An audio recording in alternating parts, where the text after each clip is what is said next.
Welcome to this evening's debate at Belmont University here in Nashville. I am Janet Brown, Executive Director of the Commission on Presidential Debates. Over the next few minutes, you will hear some ground rules for the evening and many expressions of gratitude to the people and organizations who got us here tonight. I'd like to start with three of them who are genuine champions of debate and true friends to the CPD.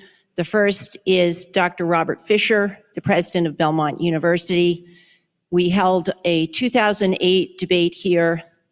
Belmont served as a backup site in 2016, and Bob has managed to make this evening happen in spite of a lot of challenges that 2020 has brought to this campus and all the others across the country. They don't come any better than Bob and his colleagues. The second is Nashville's own Martin Slutsky. Marty has been the CPD's executive producer since 2000, and tonight is his 23rd debate.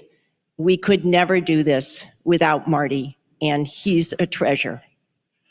The third is our third co-chair, Dot Ridings, who is not here with us this evening. She is in Louisville, Kentucky at home, but here in spirit.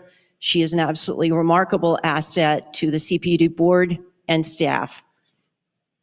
I'd like now to introduce the other co-chairs, our founding co-chair, Frank Fahrenkopf and Ken Wallach.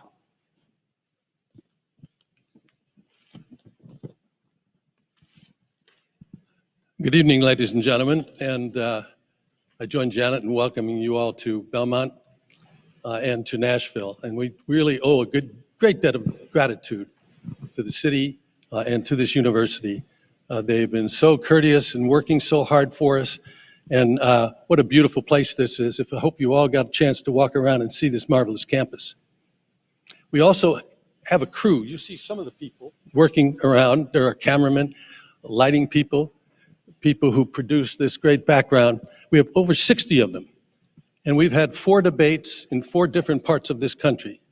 And thanks to United Airlines, which stepped up to the plate and is providing free of charge air service for our entire crew back and forth from one city to another. And so we really owe United Airlines.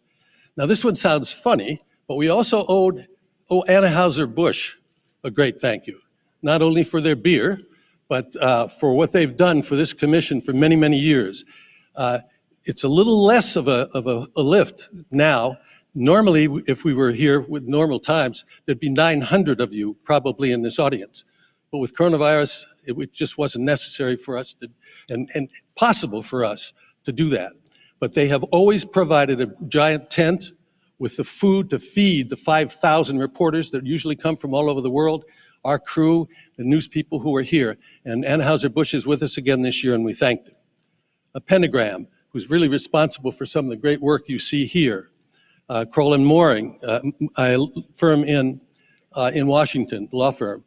And tonight at the National Press Club in Washington, D.C., the National Press Club is putting on, for the 4th time, a media filing center. If those of you walk around the campus, you'll see a giant tent out here. And that's where media from all over the world are sitting at tables, watching this on television, and filing their stories.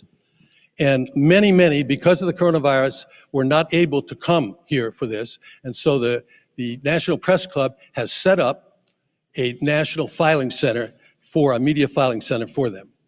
Now, there's been a lot of controversy about this debate. And so I want to spend a few minutes telling you what the rules are, because I think there's been some misconceptions and misstatement of what the rules are. We published in July the rules for this debate and the first debate. And they were the same, that the 90 minutes would be divided into 6 15-minute segments, with the moderator of each being able to name the subject matter, the general subject matter of each of those 6 segments. And the parties agreed that for the first 4 minutes of those 15-minute segments, each of them would, for 2 minutes, have the ability to speak without interruption of any sort. Then after they each spoke for 2 minutes, it was open to open debate. Now, unfortunately, if you happen to watch the first debate, those rules were not necessarily followed. And so the commission felt that we could not put in a new rule, and what we thought we would do would just put in a way to enforce what they had agreed to, the original rule, no interruption. So you're going to see tonight, I believe the first question will be directed to the president, and he will speak for 2 minutes. They have lights, you can't see them. They're looking into their cameras that tell them how much time is left and so forth. And at the end of 2 minutes, the president will stop speaking, and then Mr. Biden's microphone, which has been off for the 2 minutes the president has been speaking, will come on. And this will happen at the start of each of the 6 sections. There's no other censure, there's no other buttons that are going to be pushed to stop them, because the rest of the time in each of the segments is for open debate. We want them to engage each other. We hope they do it civilly and discuss the issues so that the American people will learn something about where they are on the issues. Now, this is a very, very important debate for each of these candidates. The first debate, some weeks ago, had, according to Nielsen, 78 million people who watched it. Now, that doesn't count people who watched it on C-SPAN or people who had it on their computers or on their iPhones or their iPads. We think this debate tonight could reach 100 million people. Now, you're very fortunate. You're sitting on seats that make you part of history.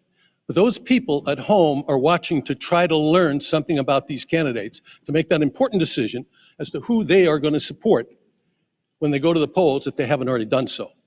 So it's not for you to participate by clapping, by standing up, by doing anything that would bring you into this. So please, please don't yell, because you're interfering with what those people are seeing. Now, there also is a rule on masks. It's not only our rule, it's the rule of the city, it's the rule of this university, so that you must wear a mask to come in, and you must keep your mask on. If you remove your mask while you're here, you will be approached and you'll be asked to put it back on. And if you don't put it back on, you'll be asked to leave. And if you won't leave, you'll be escorted to leave. So, which will cause you some embarrassment and will take time away from the important things that are going on today. One other thing, at exactly 8 o'clock, you're going to hear a lot of noise. Because if you turn around and look behind you, those are the anchor booths of the major networks. And at exactly 8 o'clock, they're all going to go on at the same time. And you're going to hear a lot of voices that you'll recognize from different networks. So don't be surprised. That'll go on, and then they'll settle down as we go, and moderator comes out and also says some words. So with that, let me introduce my co-chairman, Ken White.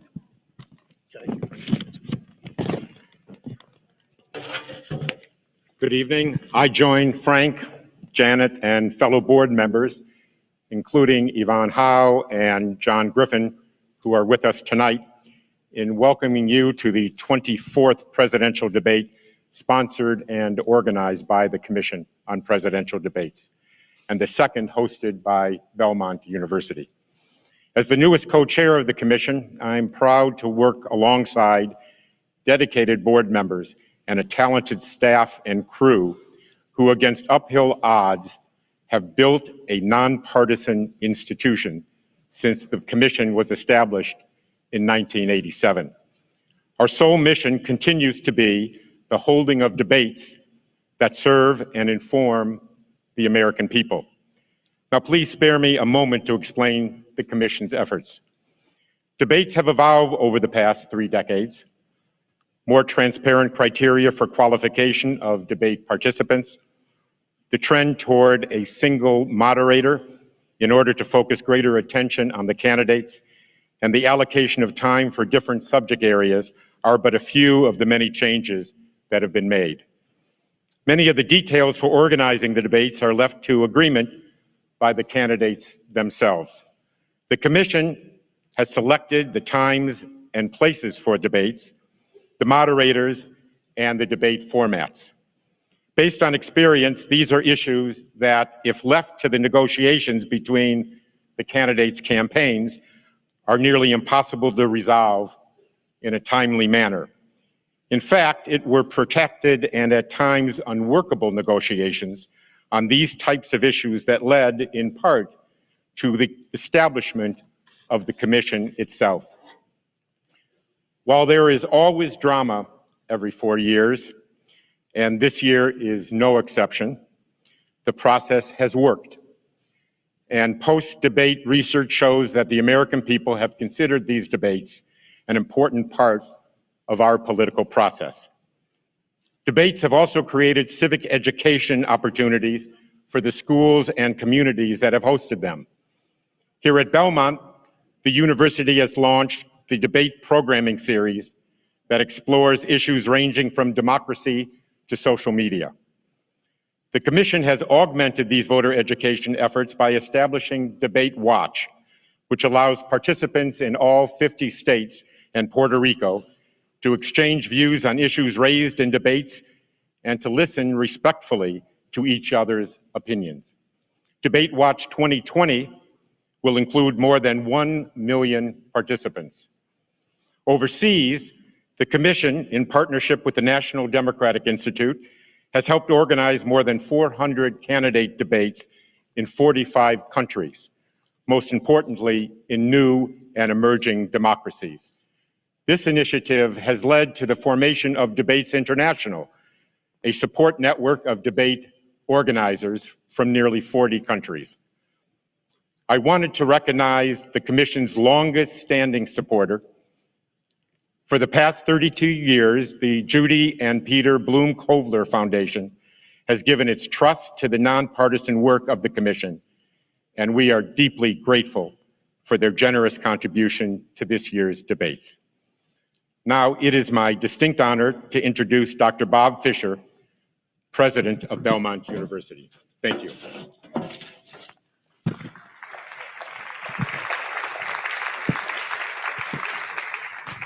Thank you. Hey, Frank, how are you? Thank you. Thank you, and good evening, everyone. Tonight's a night to celebrate America, but if you're Belmont, it's a night to just express gratitude and thankfulness for all that's been done and the opportunities that we've been given. I want to thank the Commission for your support. Janet Brown, thank you. Thank you to the co-chairs. Thank you so much. You know, it's one thing to be a partner when times are kind of easy. It's amazing when times get tough, that's when real partnerships get formed that stick. And this has been a bonding experience. So thank you so much to the Commission. Thank you to HCA Healthcare. They're the ones that have given you all these tests and have made sure that everybody here tonight is safe. Their goal was to make this the safest place in America tonight, along with the Secret Service, who I also want to thank, and Metro Police, who I want to thank. All together have made this the safest place in America tonight. I'm so grateful for that.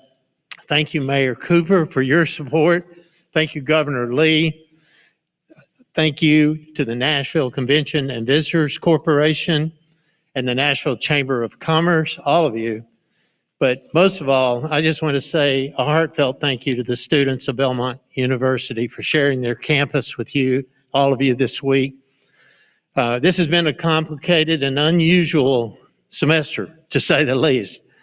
I want to thank the Ryman Hospitalities Corporation for taking several hundred of our students and letting them stay overnight last night and through the day today. I was worried the students would be complaining about that. Actually, they say they don't want to come back. They have a water park out there, and all, but we're going to get them back.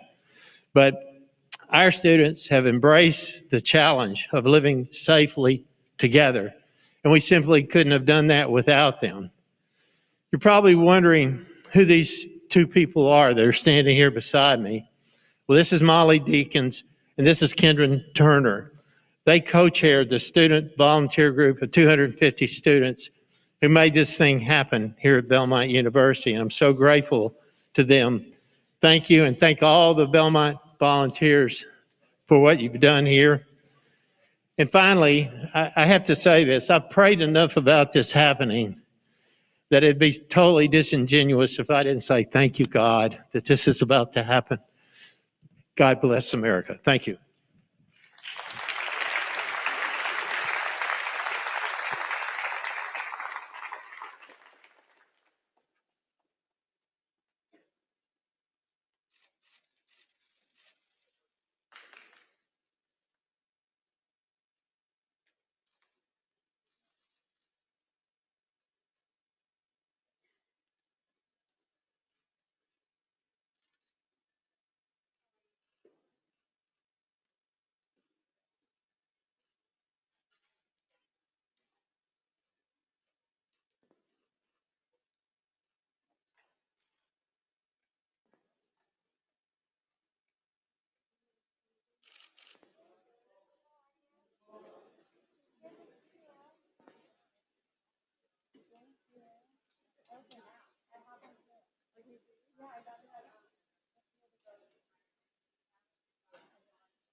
Moderator for this evening's debate is Kristen Welker of NBC News.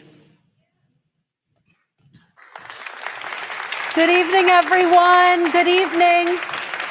Thank you so much for being here. It is such an honor for me to moderate this debate tonight, the final debate. I want to welcome the First Family and the First Lady. We're so glad and thankful that you are feeling better. I want to welcome the Biden family, Dr. Jill Biden. Thank you all for being here tonight. We are so excited. We're looking forward to a really robust discussion. And the only thing I would reiterate are the CPD guidelines that when the candidates are talking, please hold any applause or any other reactions, except, of course, when they walk out. Make sure you cheer and loud and applause so that everyone can hear you. Thank you for having me. This is really the honor of a lifetime. I am going to sit down and just get organized and get settled, and the show will start very soon. Thank you for being here.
Good evening from Belmont University in Nashville, Tennessee.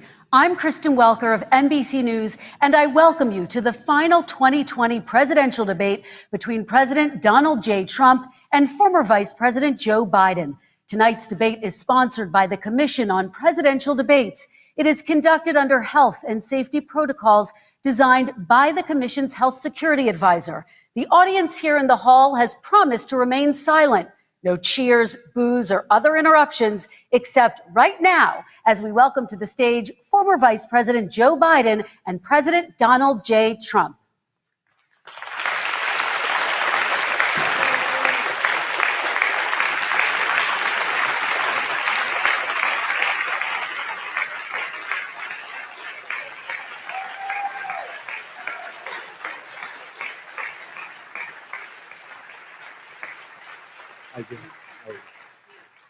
And I do want to say a very good evening to both of you. This debate will cover 6 major topics. At the beginning of each section, each candidate will have 2 minutes uninterrupted to answer my first question. The debate commission will then turn on their microphone only when it is their turn to answer, and the commission will turn it off exactly when the 2 minutes have expired. After that, both microphones will remain on, but on behalf of the voters, I'm going to ask you to please speak one at a time. The goal is for you to hear each other and for the American people to hear every word of what you both have to say. And so with that, if you're ready, let's start.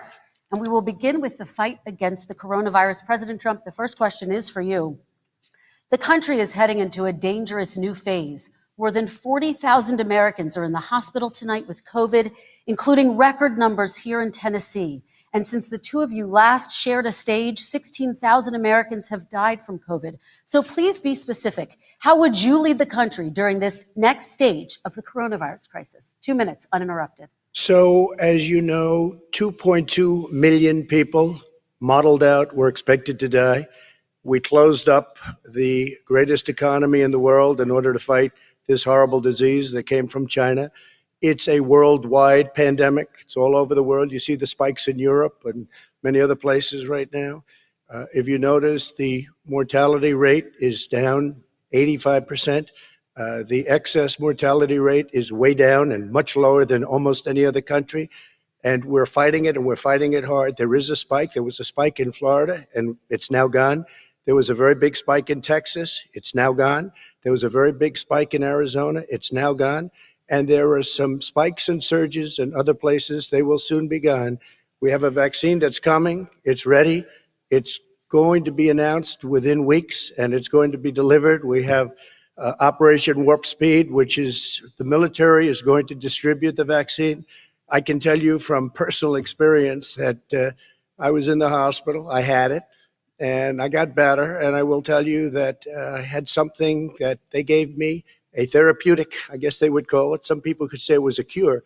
But I was in for a short period of time, and I got better very fast, or I wouldn't be here tonight.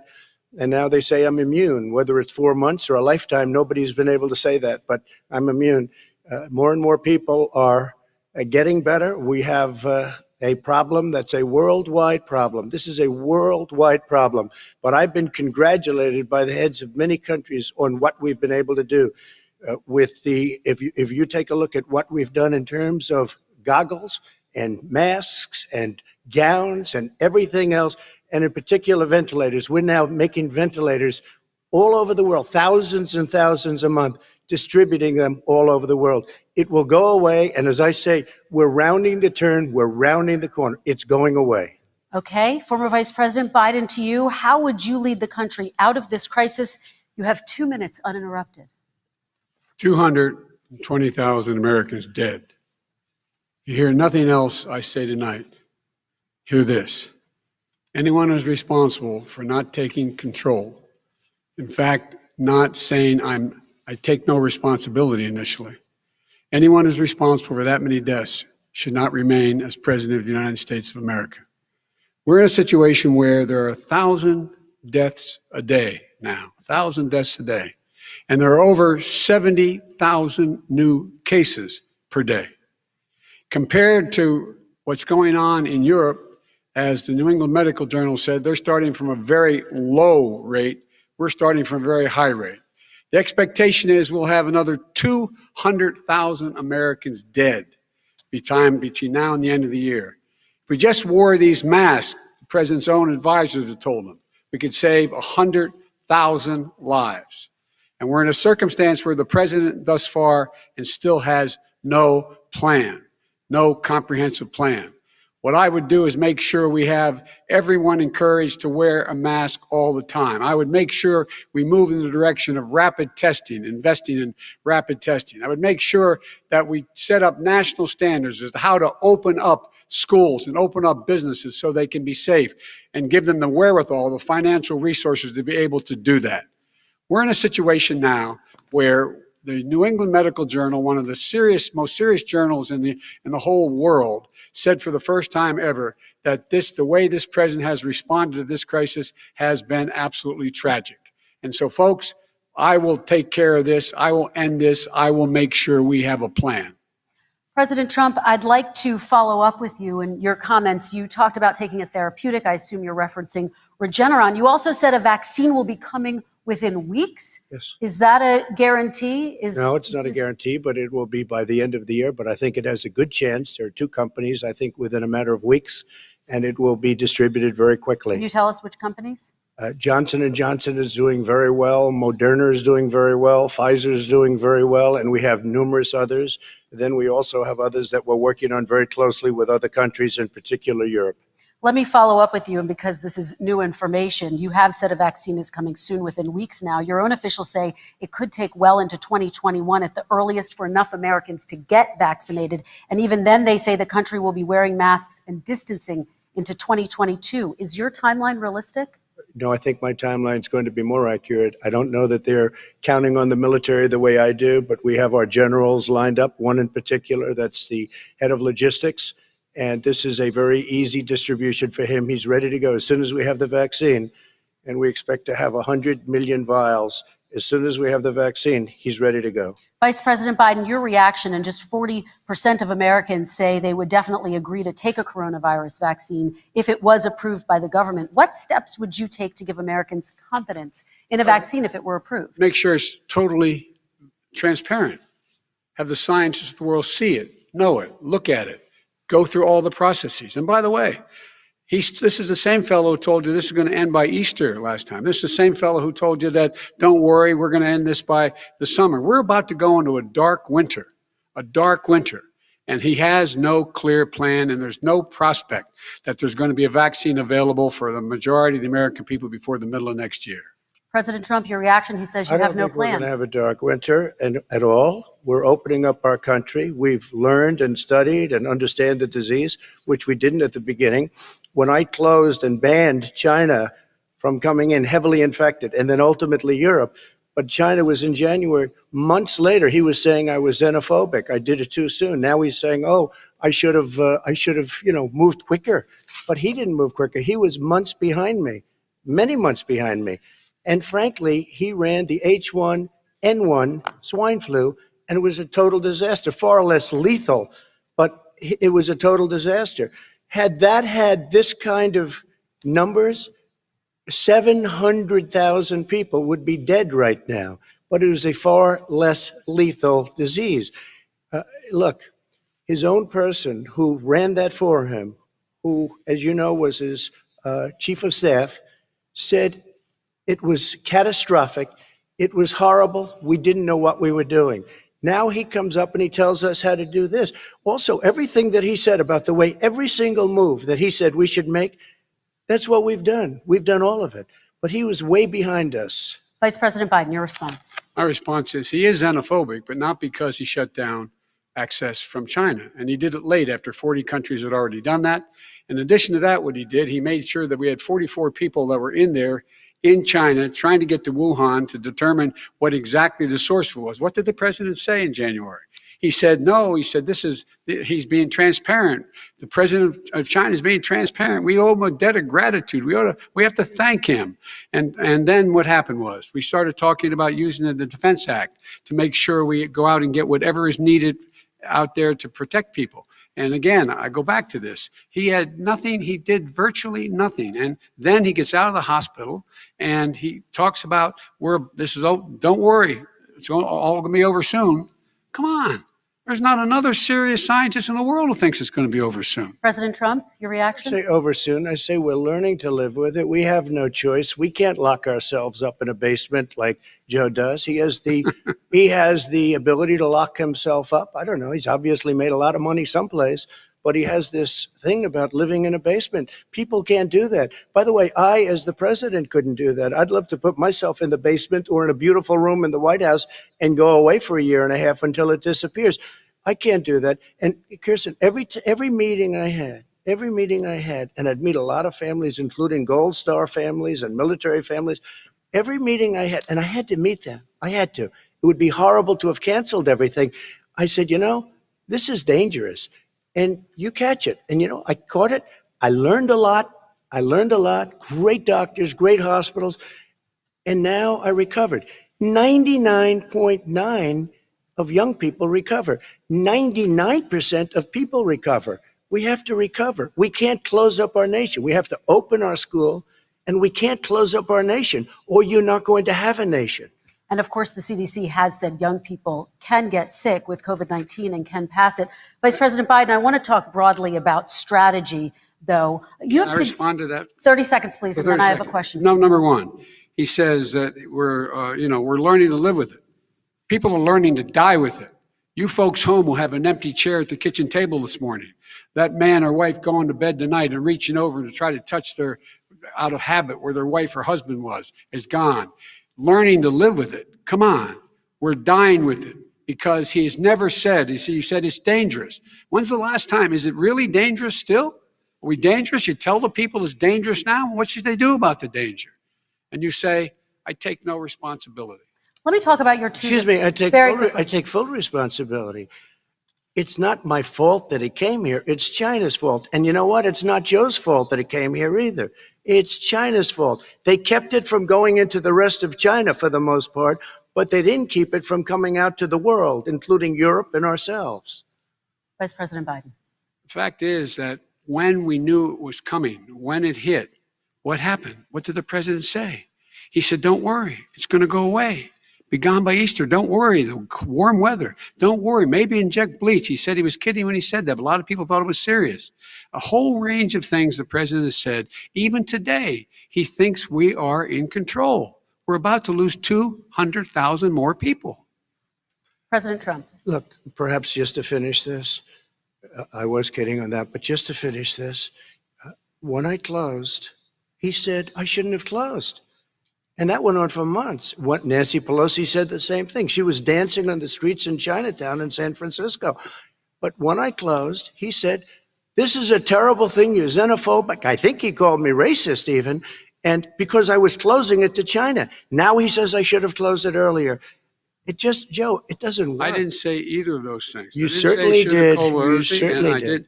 I talked about his xenophobia in a different context. It wasn't about closing the border to Chinese coming to the United States. All right, I want to talk about both of your different strategies to handling He thought this. I shouldn't have closed the border. Well, that's obvious. Do you want to respond to that quickly, Vice President Biden? No. Okay. Let's talk about your different strategies toward dealing with this. Mr. Vice President, you suggested you would support new shutdowns if scientists recommended it. What do you say to Americans who are fearful that the cost of shutdowns, the impact on the economy, the higher rates of hunger, depression, domestic and substance abuse outweighs the risk of exposure to the virus? What I would say is I'm going to shut down the virus, not the country.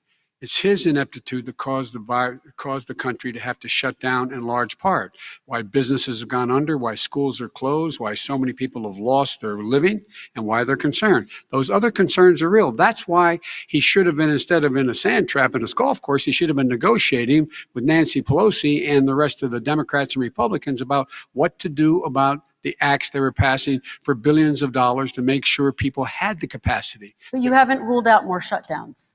Well, no, I'm not shutting down the nation, but you need standards. The standard is if you have a reproduction rate in a community that's above a certain level, everybody says, slow up, more social distancing, do not open bars and do not open gymnasiums, do not open until you get this under control, under more control.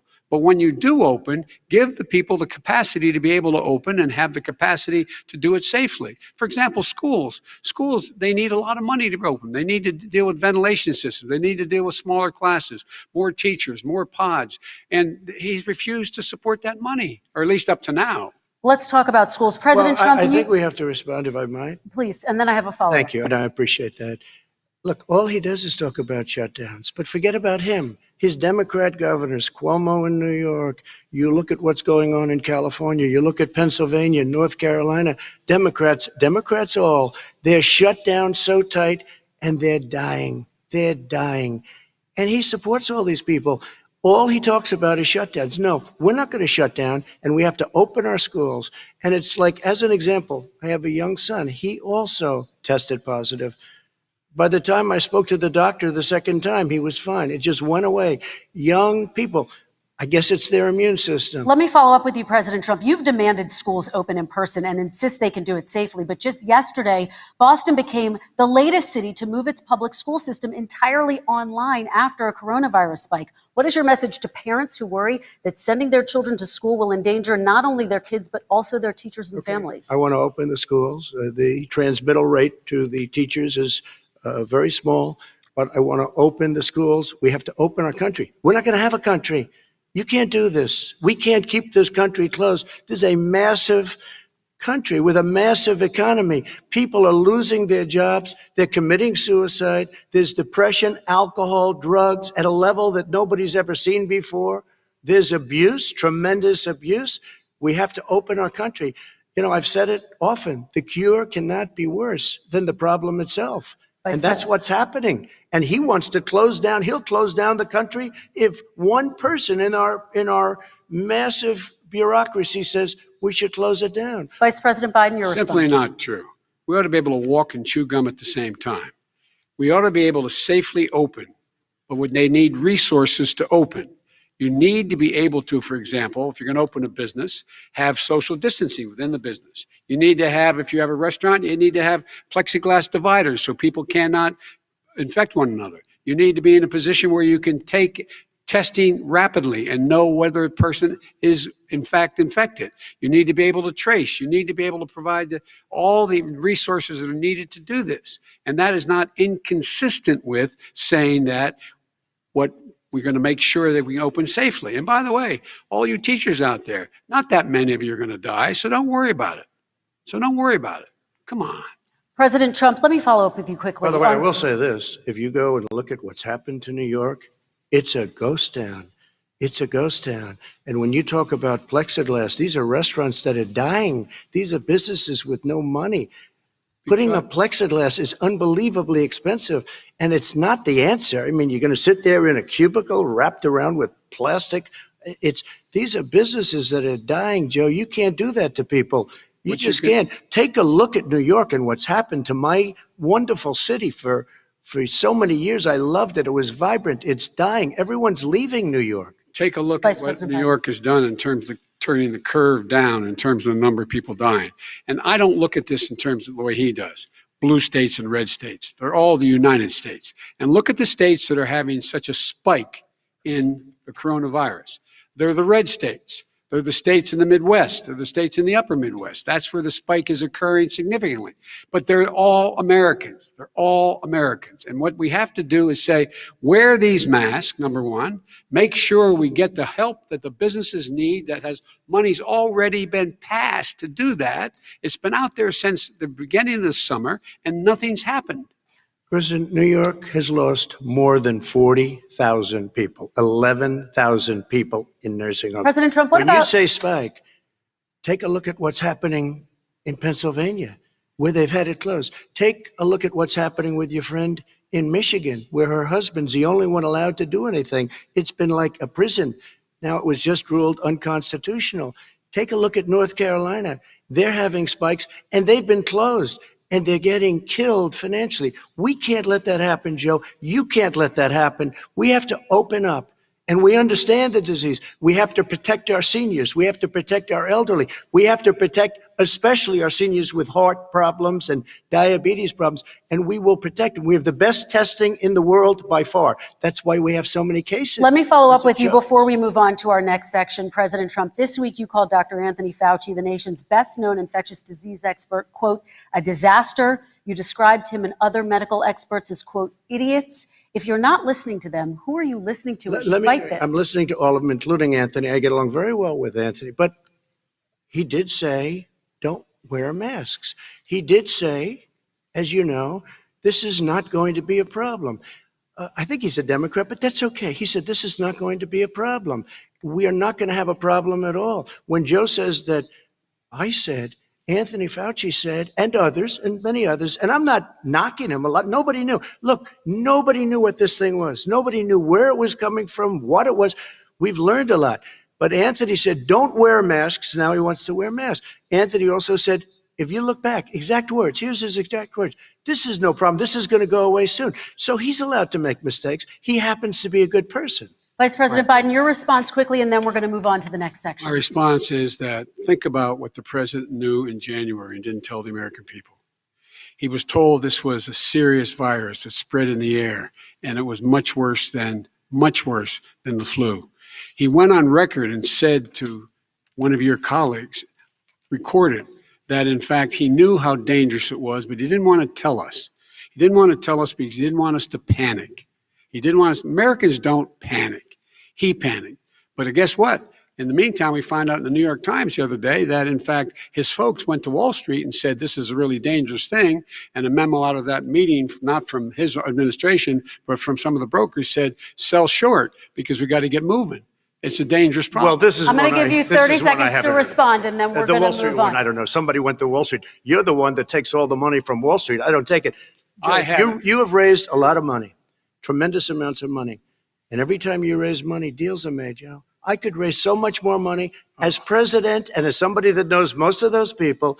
I could call the heads of Wall Street, the heads of every company in America. I would blow away every record, but I don't want to do that because it puts me in a bad position. And then you bring up Wall Street. You shouldn't be bringing up Wall Street because you're the one that takes the money from Wall Street, not me. I could blow away your records that like you wouldn't believe. We don't need money. We have plenty of money. In fact, we beat Hillary Clinton with a tiny fraction of the money that she was able to. All right, gentlemen, we're going to move on. Don't tell me about Wall Street. Average contribution, $43. All right, we're going to move on to our next section, which is national security. And I do want to start with the security of our elections and some breaking news from overnight. Just last night, top intelligence officials confirmed again that both Russia and Iran are working to influence this election. Both countries have obtained U.S. voter registration information, these officials say, and Iran sent intimidating messages to Florida voters. This question goes to you, Mr. Vice President. What would you do to put an end to this threat? You have 2 minutes uninterrupted. I made it clear, and I ask everyone else to take the pledge. I made it clear that any country, no matter who it is, that interferes in American elections will pay a price. They will pay a price. And it's been overwhelmingly clear this election, I won't even get into the last one, this election, that Russia has been involved, China has been involved to some degree, and now we learn that Iran is involved. They will pay a price if I'm elected. They're interfering with American sovereignty. That's what's going on right now. They're interfering with American sovereignty. And to the best of my knowledge, I don't think the president said anything to Putin about it. I don't think he's talking to them a lot. I don't think he said a word. I don't know why he hadn't said a word to Putin about it. And I don't know what he has recently said, if anything, to the Iranians. My guess is he'd probably be more outspoken with regard to the Iranians. But the point is this, folks. We are in a situation where we have foreign countries trying to interfere in the outcome of our election. His own national security advisor told him that what is happening with his buddy, I will. His buddy, Rudy Giuliani, he's being used as a Russian pawn. He's being fed information that is Russian, that is not true. And then what happens? Nothing happens. And then you find out that everything that's going on here about Russia is wanting to make sure that I do not get elected the next president of the United States because they know I know them and they know me. I don't understand why this president is unwilling to take on Putin when he's actually paying bounties to kill American soldiers in Afghanistan, when he's engaged in activities that are trying to destabilize all of NATO. I don't know why he doesn't do it, but it's worth asking the question. Why isn't that being done? Any country that interferes with us will, in fact, pay a price because they're affecting our sovereignty. President Trump, same question to you. Let me ask the question. You're going to have 2 minutes to respond. For 2 elections in a row now, there has been substantial interference from foreign adversaries. What would you do in your next term to put an end to this? 2 minutes uninterrupted. Well, let me respond to the first part as Joe answered. Joe got $3.5 million from Russia, and it came through Putin because he was very friendly with the former mayor of Moscow, and it was the mayor of Moscow's wife. And you got $3.5 million. Your family got $3.5 million. And you know, someday you're going to have to explain, why did you get 3.5? I never got any money from Russia. I don't get money from Russia.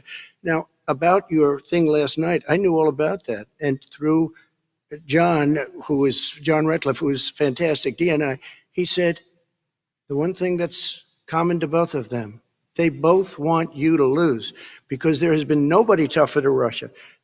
Between the sanctions, nobody tougher than me on Russia. Between the sanctions, between all of what I've done with NATO, you know, I've got the NATO countries to put up an extra $130 billion, going to $420 billion a year. That's to guard against Russia. I sold, while he was selling pillows and sheets, I sold tank busters to Ukraine. There has been nobody tougher on Russia than Donald Trump.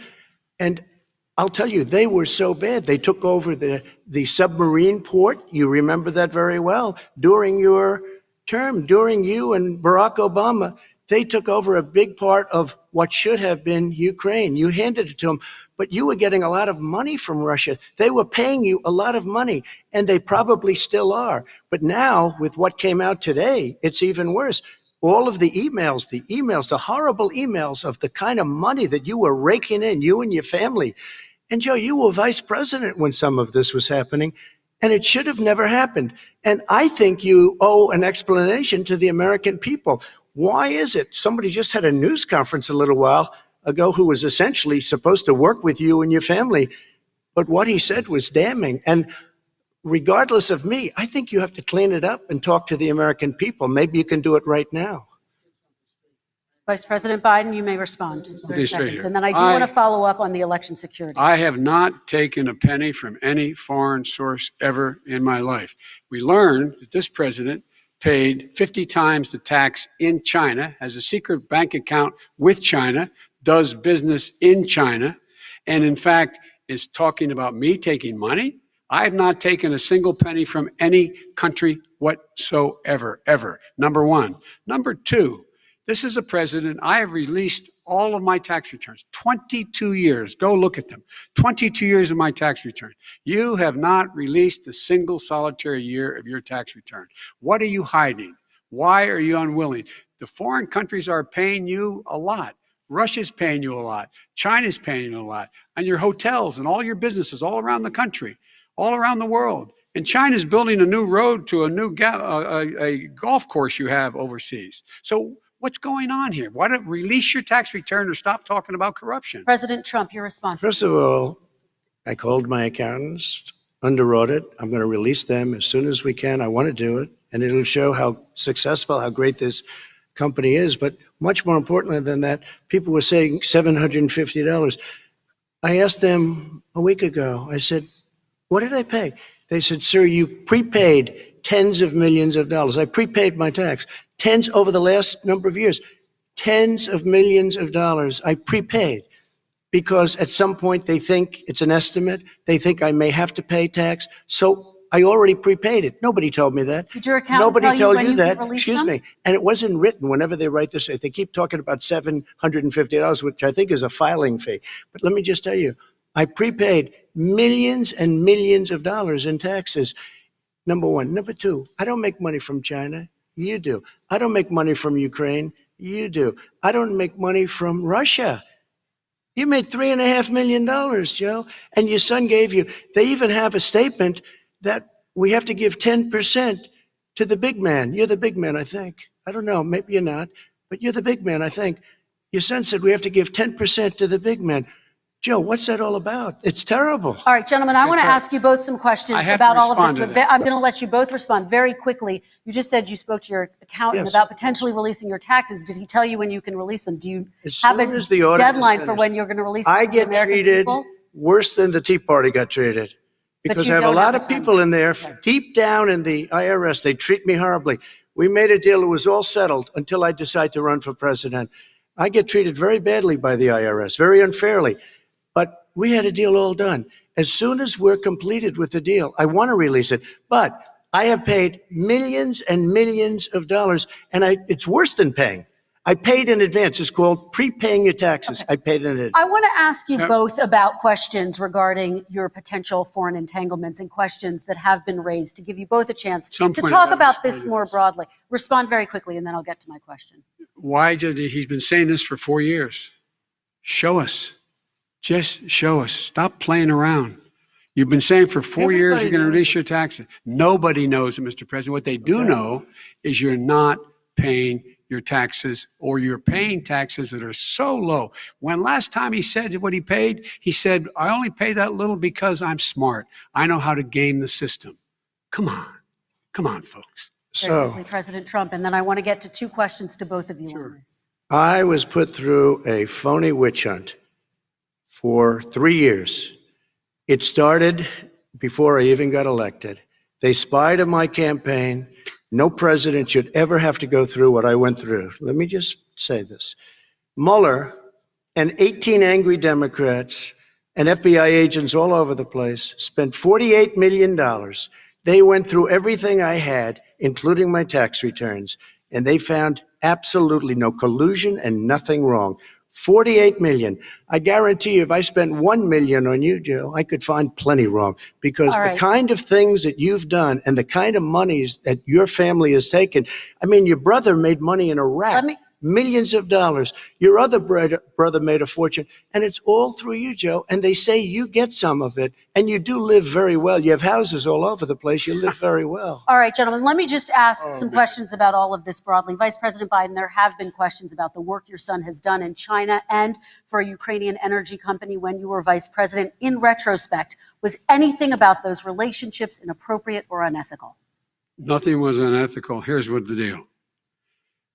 With regard to Ukraine, we had this whole question about whether or not, because he was on the board, I later learned of a Burisma, a company, that somehow I had done something wrong.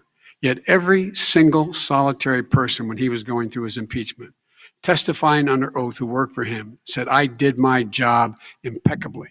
I carried out U.S. policy. Not one single solitary thing was out of line. Not a single thing, number one. Number two, the guy who got in trouble in Ukraine was this guy trying to bribe the Ukrainian government to say something negative about me, which they would not do and did not do, because it never, ever, ever happened. My son has not made money in terms of this thing about, what are you talking about? China. I have not had, the only guy made money from China is this guy. He's the only one. Nobody else has made money from China. Never President to Trump, deal with let me China. let me By the ask way, my question to you. But and could then I just you'll- one thing? Very quickly. His son didn't have a job for a long time, was sadly no longer in the military service. I won't get into that. And he didn't have a job. As soon as he became vice president, Burisma, not the best reputation in the world. I hear they paid him $183,000 a month. Listen to this. 183, and they gave him a $3 million upfront payment. All right. And he had no energy. I'm going to let the vice president That's respond to that quickly, 100% and then I need to get to a dishonest. question to you. Very No quickly, Mr. basis Vice for that. Everybody investigated that. No one said anything he did was wrong in Ukraine. Okay, President Trump, this is for you. Since you took office, you've never divested from your business. You've personally promoted your properties abroad. A report this week, which was referenced, does indicate that your company has a bank account in China. So how can voters know that you don't have any foreign conflicts of interest? I have many bank accounts, and they're all listed, and they're all over the place. I mean, I was a businessman doing business. The bank account you're referring to, which is everybody knows about it, it's listed. The bank account was in 2013. That's when it was. It was opened it was closed in 2015, I believe. And then I decided, because I was thinking about doing a deal in China like millions of other people. I was thinking about it, and I decided I'm not going to do it. Didn't like it. I decided not to do it. Had an account open, and I closed it. Okay.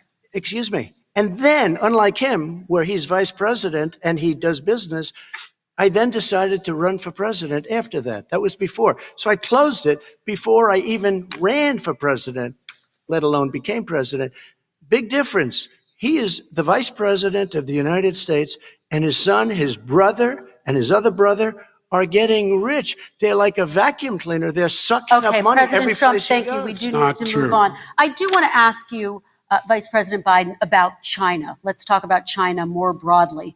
There have, of course, President Trump has said that they should pay for not being fully transparent in regards to the coronavirus. If you were president, would you make China pay? And please be specific. What would that look like? What I'd make China do is play by the international rules, not like he has done. He has caused the deficit of China to go up, not down, with China, up, not down. We are making sure that in order to do business in China, you have to give all your intellectual property. You have to have a partner in China. It's 51%. We would not do that at all, number one. Number two, we're in a situation where China would have to play by the rules internationally as well. When I met with Xi, when I was still vice president, he said we're setting up air identification zones in the South China Sea. You can't fly through them. I said we're going to fly through them. We just flew B-52, B-1 bombers through it. We're not going to pay attention. They have to play by the rules. And what's he do? He embraces guys like the thugs like in North Korea and the Chinese president and Putin and others, and he pokes his finger in the eye of all of our friends, all of our allies. We make up we're 25% of the world's economy. We need to be having the rest of our friends with us saying to China, these are the rules. You play by them or you're going to pay the price for not paying by them economically. That's the way I will run it. And that's what we did in upholding steel tariffs and a range of other things when we were president and vice president. All right, let's talk about North Korea. Excuse me, no, I have to respond to that. Okay, very quickly, and then His we're son going to move walked on out to with North $1.5 billion Korea. from China to Not manage after true. spending 10 minutes in office and being in Air Force Two, number one. Number two, there's a very strong email talking about your family wanting to make $10 million a year for introductions. President Trump, on China policy, true. though, what No, but wait a specifically are minute. you going to do? What specifically are you going to do to make China pay? You've said you're going First to of make all, them pay. China is paying. They're paying billions and billions of dollars. I just gave New $28 billion. sanctions? New sanctions? I just gave $28 billion to our farmers. Because Taxpayers' China, money. It's what? Taxpayers' money. Didn't No, come no, from yeah, China. you know who the taxpayer is. It's called China. China paid true. $28 billion, and you know what they did to pay it, Joe? They devalued their currency, and they also paid up. And you know who got the money? Our farmers, our great farmers, because they were targeted. You never charged them anything. Also, I charged them 25% on dumped steel because they were killing our steel industry. We were not going to have a steel industry. Okay. And now we have a steel Okay, industry. Vice President Biden, your response, please. Our response is, look, this isn't about, there's a reason why he's bringing up all this malarkey. There's a reason for it. He doesn't want to talk about the substantive issues. It's not about his family and my family. It's about your family. And your family's hurting badly. If you're a middle-class family, you're getting hurt badly right now. You're sitting at the kitchen table this morning deciding, well, we can't get new tires, they're bald because we have to wait another month or so. Or are we going to be able to pay the mortgage? Or who's going to tell her she can't go back to community college? They're the decisions you're making in the middle-class families like I grew up in Scranton and Claymont. They're in trouble. We should be talking about your families, but that's the last thing he wants to talk about. I want That is a to talk typical about statement. North Korea. Excuse me, just I do for want 1 to turn second, to please. 10 seconds, Mr. President. That's 10 a seconds. typical political statement. Let's get off this China thing, and then he looks, the family, around the table, everything. Just a typical politician when I see that. Let's talk I'm about not North a typical Korea now. politician. Okay, That's why I President got elected. Let's talk let's about- get off the subject of China. Let's talk sitting around the table. All right. Come on, Joe, you can do better. We're going to talk about North Korea now. President Trump, you've met with North Korean leader Kim Jong-un 3 times. You've talked about your beautiful letters with him. You've touted the fact that there hasn't been a war or a long-range missile test. And yet North Korea recently rolled out its biggest ever intercontinental ballistic missile and continues to develop its nuclear arsenal. Do you see that as a betrayal of the relationship you forged? Just 30 seconds here because we need to get on to the next. So when I met with Barack Obama, we sat in the White House right at the beginning, had a great conversation. It was supposed to be 15 minutes and it was well over an hour. He said the biggest problem we have with North Korea. He indicated we will be in a war with North Korea. Guess what? It would be a nuclear war. And he does have plenty of nuclear capability. In the meantime, I have a very good relationship with him. Different kind of a guy, but he probably thinks the same thing about me. We have a different kind of a relationship. We have a very good relationship, and there's no war. And you know, about 2 months ago, he broke into a certain area. They said, oh, there's going to be trouble. I said, no, they're not, because he's not going to do that. And I was right. Look, instead of being in a war where millions of people, Seoul, you know, is 25 miles away, millions and millions, 32 million people in Seoul. Millions of people would be dead right now. President Trump, that's 30 seconds. Thank you. Vice President Biden, to you. North Korea conducted 4 nuclear tests under the Obama administration. Why do you think you would be able to rein in this persistent threat? Because I'd make it clear, which we were making clear to China, they had to be part of the deal. Because here's the I made it clear, and as a spokesperson of the administration when I went to China, that they said, why are you moving your missile defense up so close? Why are you moving more forces here? Why are you continuing to do military maneuvers with South Korea? I said, because North Korea is a problem, and we're going to continue to do it so we can control them. We're going to make sure we can control them and make sure they cannot hurt us.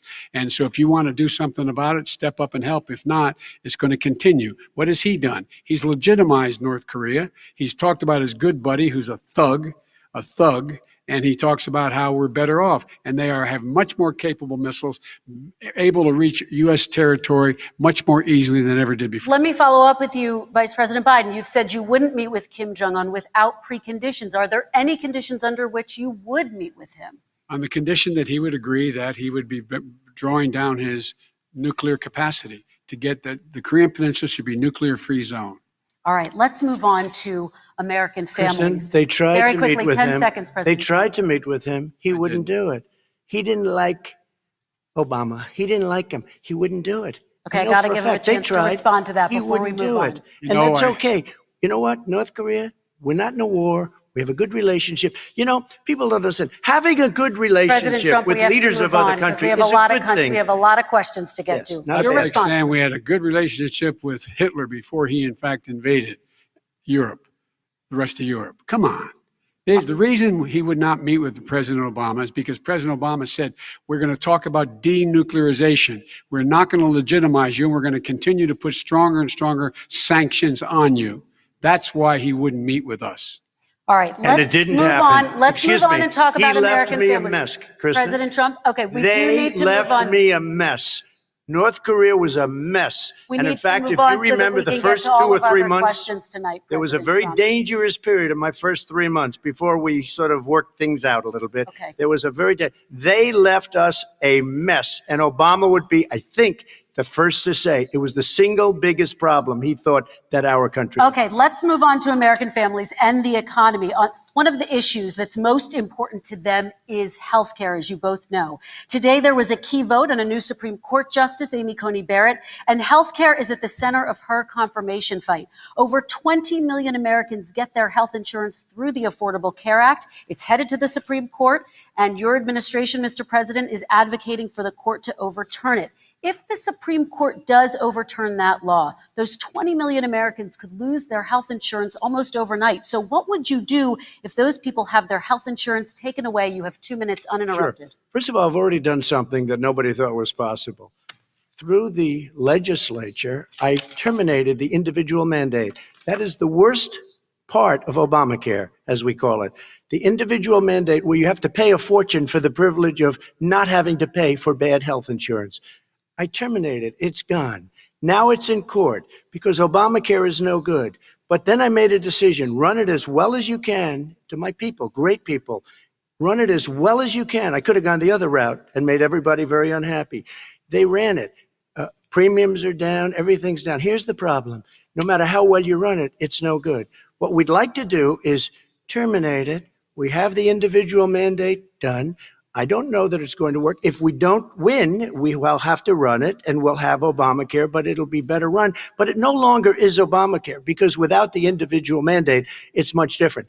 Pre-existing conditions will always stay. What I would like to do is a much better healthcare, much better, will always protect people with pre-existing. So I'd like to terminate Obamacare, come up with a brand new, beautiful health care. The Democrats will do it because there'll be tremendous pressure on them, and we might even have the House by that time. And I think we're going to win the House, okay? You'll see, but I think we're going to win the House. But come up with a better health care, always protecting people with pre-existing conditions. And one thing very important, we have 180 million people out there that have great private health care. Far more than we're talking about with Obamacare. Joe Biden is going to terminate all of those policies. These are people that love their health care, people that have been successful, middle-income people, been successful. They have 180 million plans, 180 million people, families. Under what he wants to do, which will basically be socialized medicine, he won't even have a choice. They want to terminate 180 million plans. We have done an incredible job on health care, and we're going to do even better. Okay, Vice President Biden, yes, this is for you. Your healthcare plan calls for building on Obamacare. So my question is, what is your plan if the law is ruled unconstitutional by the Supreme Court? You have 2 minutes uninterrupted. What I'm going to do is pass Obamacare with a public option. It'll become Biden care. The public option is an option that says that if you, in fact, do not have the wherewithal to be, if you qualify for Medicaid and you do not have the wherewithal in your state to get Medicaid, you automatically are enrolled, providing competition for insurance companies. That's what's going to happen. Secondly, we're going to make sure we reduce the premiums and reduce drug prices by making sure that there's competition that doesn't exist now, by allowing the Medicare to negotiate drug prices with the insurance companies. Thirdly, the idea that I want to eliminate private insurance, the reason why I had such a fight with 20 candidates for the nomination was I support private insurance. That's why I didn't, not one single person with private insurance would lose their insurance under my plan, nor did they under Obamacare. They did not lose their insurance unless they chose they wanted to go to something else. Lastly, we're going to make sure we're in a situation that we actually protect pre-existing. There's no way he can protect pre-existing conditions. None, zero. You can't do it in the ether. He's been talking about this for a long time. He's never come up with a plan. I guess we're going to get the pre-existing condition plan the same time we get the infrastructure plan that we've been waiting since 17, 18, 19, and 20. The fact, I still have a few more minutes. I know you're getting anxious.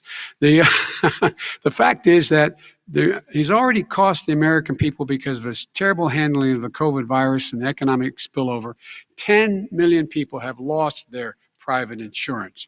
And he wants to take away 22 million more people who have it under Obamacare, and over 110 million people with pre-existing conditions. And all the people from COVID are going to have pre-existing conditions. What are they going to do? I have a follow-up for you, Vice President Biden. It relates to something that President Trump said. He's accusing you of wanting socialized medicine. What do you say to people who have concerns that your health care plan, which includes a government insurance option, takes the country one step closer to a health care system run entirely by the government? What's your response to say it's ridiculous. It's like saying that, the idea that the fact that there's a public option that people can choose, that makes it a socialist plan. Look, the difference between the president, I think healthcare is not a privilege, it's a right. Everyone should have the right to have affordable healthcare. And I am very proud of my plan. It's gotten endorsed by all the major labor unions, as well as a whole range of other people who, in fact, are concerned in the medical field. This is something that's going to save people's lives, and this is going to give some people an opportunity to have health care for their children. How many of you home are worried and rolling around in bed tonight wondering what in God's name you're going to do if you get sick because you've lost your home insurance, your health insurance your company's gone under? We have to provide health insurance for people at an affordable rate, and that's what I do. President Trump, Excuse me, he was your there response. for 47 years. He didn't do it. He was now there as vice president for 8 years. And it's not like it was 25 years ago. It was 3 3/4. It was just a little while ago, right? Less than 4 years ago. He didn't do anything. He didn't do it. He wants socialized medicine. And it's not that he wants it. His vice president, I mean, she is more liberal than Bernie Sanders and wants it even more. Bernie Sanders wants it. The Democrats want it. You're going to have socialized medicine, just like you went with fracking. We're not going to have fracking. We're going to stop fracking. We're going to stop fracking. Then he goes to Pennsylvania after he gets a nomination, where he got very lucky to get it. And he goes to Pennsylvania and he says, oh, we're going to have fracking. And you never asked that question. And by the way, so far, I respect very much the way you're handling this, I have to say. By the way, but somebody should ask the question. You can ask he goes for a year. There will be no fracking. We have a number of topics we're No, going to but get that's to. a big question. We're going to get to. We're going to get to. It's the same thing with socialized I have to medicine. respond. Vice President, your response, please. My response is people deserve to have affordable health care, period. Period, period, period. And the Biden care proposal will, in fact, provide for that affordable health care, lower premiums. What we're going to do is going to cost some money. It's going to cost over $750 billion over 10 years to do it. And they're going to have lower premiums. You can buy into the better plans, the cheaper plans, lower your premiums, deal with unexpected billing, and have your drug prices drop significantly. He keeps talking about it. He hasn't done a thing for anybody on health care. Not a thing. Kristen, when Very he quickly, says, then I want to talk when about he what's says happening on public Capitol option, Hill. he's talking about socialized medicine. And when he and healthcare, when he talks about a public option, he's talking about destroying your Medicare, totally Wrong. destroyed, and destroying your Social Security. And this whole country will come down. You know, Bernie Sanders tried it in his state. He tried it in his state. His governor was a very liberal governor. They want to make it work. Okay, Let's let Vice President Biden to work. respond. It doesn't Vice work. President He's Biden, a very your confused response. guy. He thinks he's running against somebody else. He's running against Joe Biden. I beat all those other people because I disagreed with them. Joe Biden he's running against. And the idea that we're in a situation that they're going to destroy Medicare, this is the guy that the actuary at Medicare said, if in fact, at Social Security, if in fact he continues to withhold his plan to withhold the tax on Social Security will be bankrupt by 2023 with no way to make up for it. This is the guy who's tried to cut Medicare. So the idea that Donald Trump is lecturing me on Social Security and Medicare, come on. He tried to get 10 rid of, seconds, he Mr. tried to President, hurt and then I Social have to go to Security another years question. Years ago. Go back and look at the records. He tried to hurt Social Security years ago. All One right, thing, let's move but on. this I'm is going to the move guy on. that when they Mr. announced President, I have last to move week, on to the next question. They said or the else stock we're not market going to have will time to boom talk about it. if I'm elected. If he's elected, the stock market will crash. Okay, let's The move biggest on to the analysts are next saying question. Let me respond. Very quickly. Look, the idea that the stock market is booming is his only measure of what's happening. Where I come from in Scranton and Claymont, the people don't live off of the stock market. Just in the last three years during this crisis, the billionaires in this country made, according to the Wall Street, $700 billion more dollars. $700 billion more dollars, because that's his only measure. What happens to the ordinary people out there? What happens to them? Let's talk about what's happening on Capitol Hill. We're going to move on, 401ks are through the roof. We're gonna People's move on. Stock are through the roof. All right. And he doesn't come from Scranton. That's like he lived there for a short period of time before he even knew it. We're going to move on to and the he next left. question. And the people of Pennsylvania Let me will move show on you to my that. next question, They gentlemen. understand. As of tonight, more than 12 million people are out of work. And as of tonight, 8 million more Americans have fallen into poverty, and more families are going hungry every day. Those hit hardest are women and people of color. They see Washington fighting over a relief bill. Mr. President, why haven't you been able to get them the help they need? 30 seconds here. Because Nancy Pelosi doesn't want to approve it. I do. But you're the president. I do, but I still have to get. Unfortunately, that's one of the reasons I think we're going to take over the House, because of her. Nancy Pelosi doesn't want to approve anything because she'd love to have some victories on a date called November 3rd. Nancy Pelosi does not want to approve it. We are ready, willing, and able to do something. Don't forget, we've already approved 3 plans, and it's gone through, including the Democrats, in all fairness. This one she doesn't want. It's near the election because she thinks it helps her politically. I think it hurts her politically. All right, Mr. Vice President, The Republican leader in the United States Senate said he can't pass it. He will not be able to pass it. He does not have Republican votes. Why isn't he talking to his Republican friends? Let me follow up with you, Vice President we made a Biden, deal, the because Republicans let me will ask pass Vice it. President Biden a question. You are the leader of the Democratic Party. Why have you not pushed the Democrats to get a deal for the American people? Well, I have, and they have pushed it. Look, they passed this act all the way back in the beginning of the summer. This is like it's not new. It's been out there. This HEROES Act has been sitting there. And look at what's happening.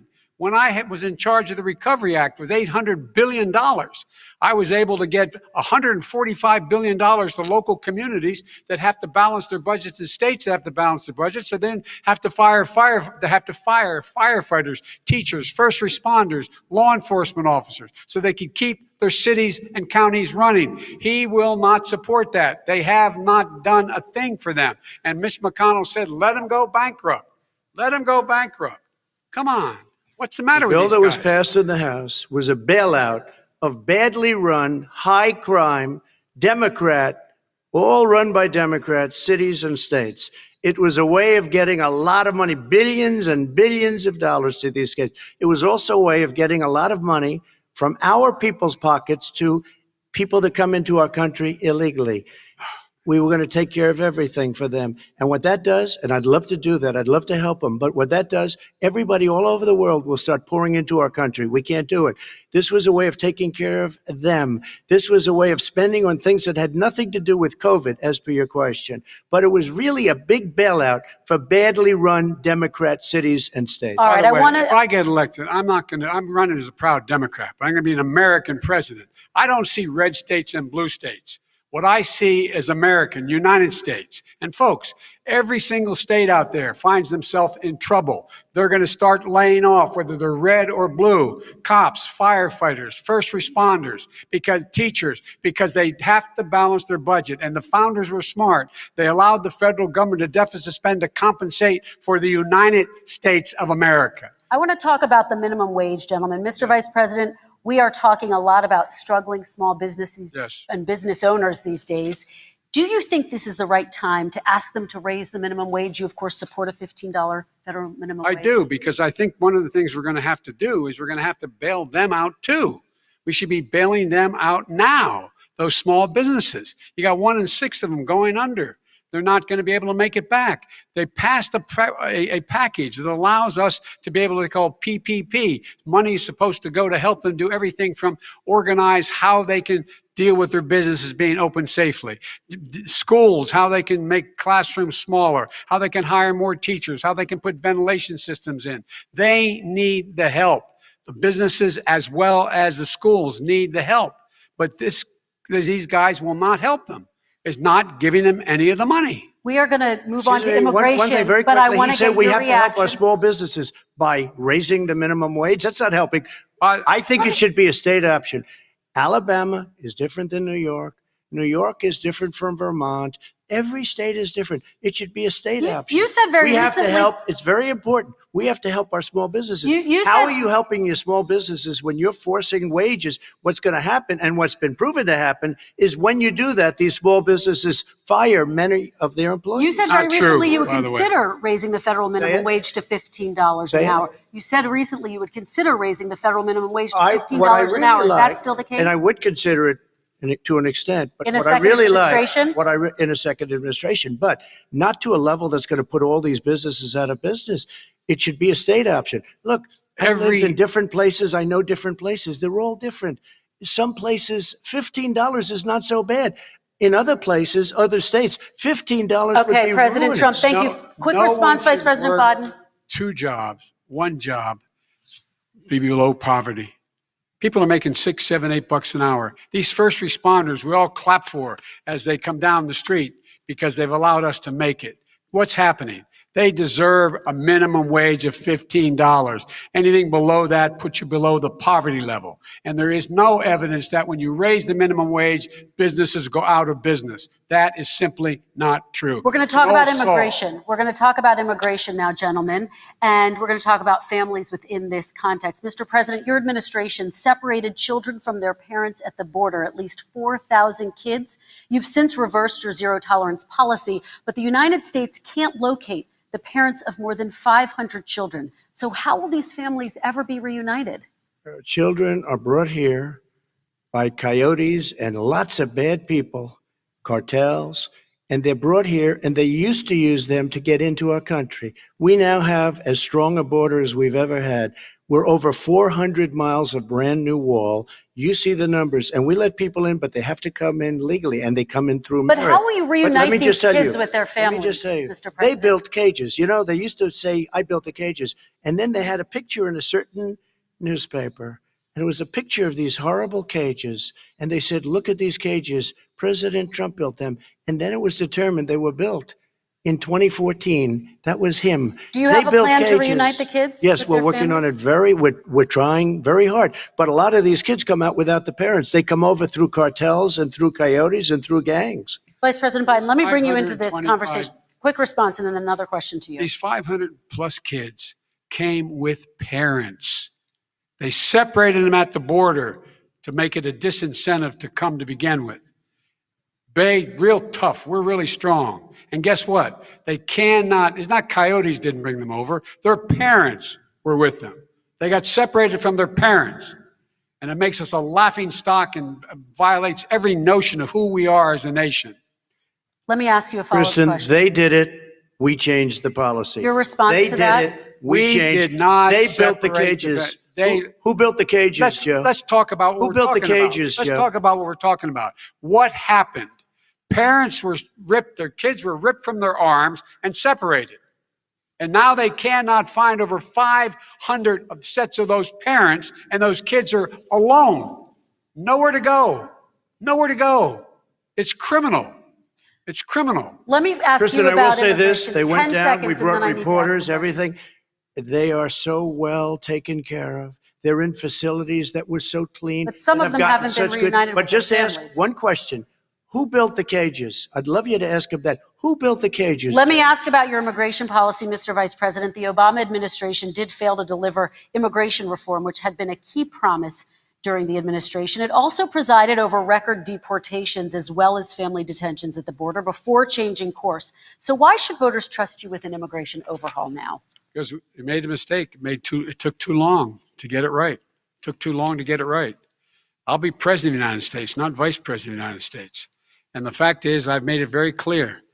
Within 100 days, I'm going to send to the United States Congress a pathway to citizenship for over 11 million undocumented people. And all of those so-called dreamers, those DACA kids, they're going to be immediately certified again to be able to stay in this country and put on a path to citizenship.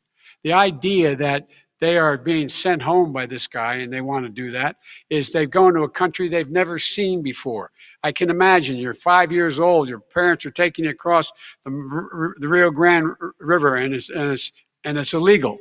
And you say, oh no, Mom, leave me here. I'm not going to go with you. They've been here. Many of them are model citizens. Over 20,000 of them are first responders out there taking care of people during this crisis. We owe them. We owe them. President Kristen, Trump, he your had reaction. 8 years to do what he said he was going to do. And I've We changed did. without having a specific. We got rid of catch and release. We got rid of a lot of horrible things that they put in and that they lived with. But he had 8 years he was vice president. He did nothing except build cages to keep children in.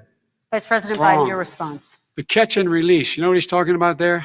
If in fact you had a family came across and they were arrested, they in fact were given a date to show up for their hearing. They were released. And guess what? They showed up for a hearing. And this is the first president in the history of the United States of America that anybody seeking asylum has to do it in another country. That's never happened before in America. That's never happened before in America. You come to the United States and you make your case that I seek asylum based on the following premise, why I deserve it under American law. They're sitting in squalor on the other side of the river. President Trump, your response, so 30 important. seconds, and then we'll move It just shows that he has no understanding of immigration or the laws. Catch and release is a disaster. A murderer would come in, a rapist would come in, a very bad person would come in. We would take their name. We have to release them into our country. And then you say they come back. Less than 1% of the people come back. We have to send Not true. ICE out and Border Patrol out to find them, we would say, come back in 2 years, 3 years, we're going to give you a court case. You need Perry Mason. We're going to give you a court case. When you say they come back, they don't come back, Joe. They never come back. Only the really, I hate to say this, but those with the lowest IQ, they might come back. Okay, President Trump, let's give Vice President Biden a chance to respond, and then we're going to move on to the next section. You don't know the law, Joe. Vice President Biden, your response. Know the law, what he's telling you is simply not true. Well, check it out. They don't come back. Check it out. All right, let's move on. But we don't have to worry about it because they terminated it, so we don't have to worry about it. Let's move on to the And next you have section. 525 kids not knowing where in God's name they're going to be and lost their parents. Go ahead. All right, let's talk about our next section, which is race in America. And I want to talk about the way Black and brown Americans experience race in this country. Part of that experience is something called the talk. It happens regardless of class and income. Parents who feel they have no choice but to prepare their children for the chance that they could be targeted, including by the police, for no reason other than the color of their skin. Mr. Vice President, in the next 2 minutes, I want you to speak directly to these families. Do you understand why these parents fear for their children? I do. You know, my daughter is a social worker, and she's written a lot about this. She has her graduate degree from the University of Pennsylvania in social work. And you know, one of the reasons why I ended up working on the east side of Wilmington, Delaware, which is 90% African American, was to learn more about what was going on. I never had to tell my daughter, if she's pulled over, make sure she puts, for a traffic stop, put both hands on top of the wheel and don't reach for the glove box because someone may shoot you. But a Black parent, no matter how wealthy or how poor they are, has to teach their child, when you're walking down the street, don't have a hoodie on when you go across the street. Making sure that you, in fact, if you get pulled over, yes, sir, no, sir, hands on top of the wheel, because you are, in fact, the victim, whether you're a person making child of a $300,000 a year person or someone who's on food stamps. The fact of the matter is, there is institutional racism in America. And we have always said, we've never lived up to it, that we hold these truths to be self-evident. All men and women are created equal. Well, guess what? We have never, ever lived up to it, but we've always constantly been moving the needle further and further to inclusion, not exclusion. This is the first president to come along and says, that's the end of that. We're not going to do that anymore. We have to provide for economic opportunity, better education, better health care, better access to schooling, better access to opportunity to borrow money to start businesses. All the things we can do, and I've laid out a clear plan as to how to do those things, just to give people a shot. It's about accumulating the ability to have wealth as well as it is to be free from violence. President Trump, same question to you, and let me remind you of the question. I would like you to speak directly to these families. Do you understand why these parents fear for their children? Yes, I do. And again, he's been in government 47 years. He never did a thing except in 1994 when he did such harm to the Black community. And they were called, and he called them super predators. And he said that. He said it, super predators. And they have never lived that down. 1994, your crime bill, the super predators. Nobody has done more for the Black community than Donald Trump.